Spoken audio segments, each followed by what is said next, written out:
I recorded a song called Blame the Music, and I'm shooting a video here today with Chib's Visuals. Shout out to Chips, Mr. Jimmy.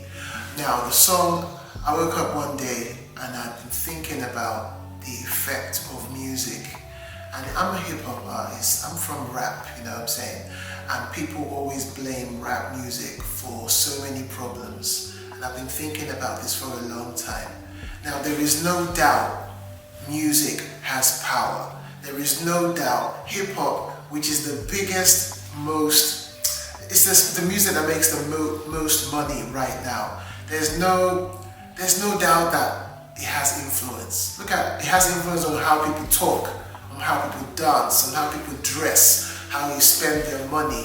That's why almost every advert or campaign of any sort involves hip-hop in some way, whether it's the fashion, it's the sound, it's the slang, it's the swag. Okay, cool.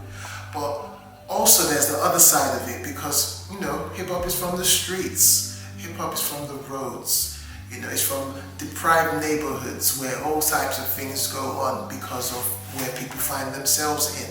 And that story, that narrative finds its way to the music. And because of that, certain people blame the music for the crime that it talks about. So it's like the chicken and the egg. Which one comes first? If you took away rap music and rap music never ever happened, hip hop never happened, grime never happened, drill never happened, you still have poverty and you will still have crime because people need to eat.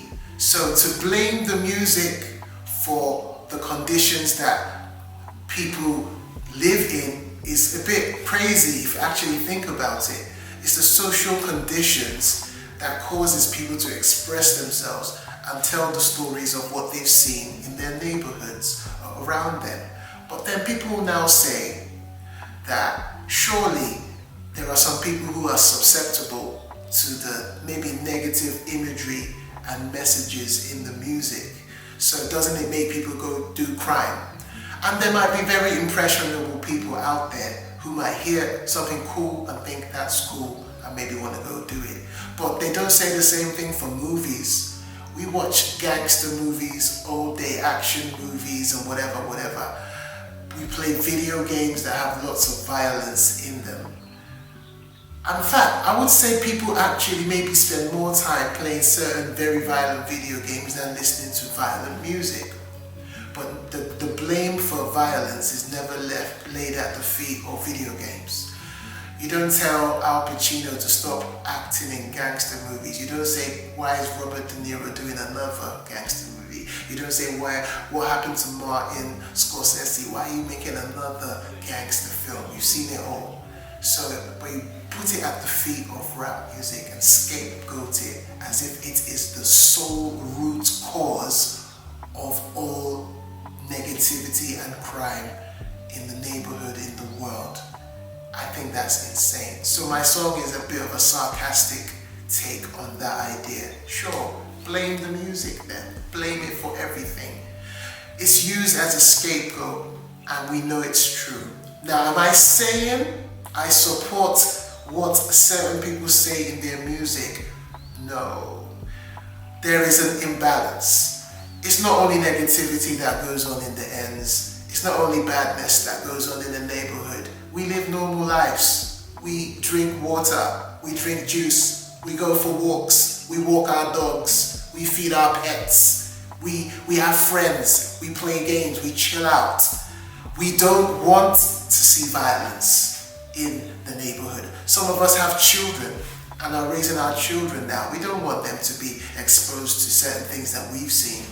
So we're normal people, so there needs to be a bit more of balance in music, in the stories that are told. And one other thing that is left out in this conversation is the record labels. How come the record labels will only push certain people who are given certain narratives, but an artist like myself who maybe wants to talk about the other side of life, the brighter side of life, the more life-affirming things, we're left out of the conversation, you know? We're not cool enough, you know? But we're in a time of the internet now. We're in a time where you can click on your YouTube channel like this and hear somebody give something else, another perspective, maybe give a bit more balance now. So That's good for me as an artist. I can tell other stories. So next time you hear somebody want to blame rap music, ask them, is that the root cause of all the problems? And if it's not, ask them why they're blaming the music.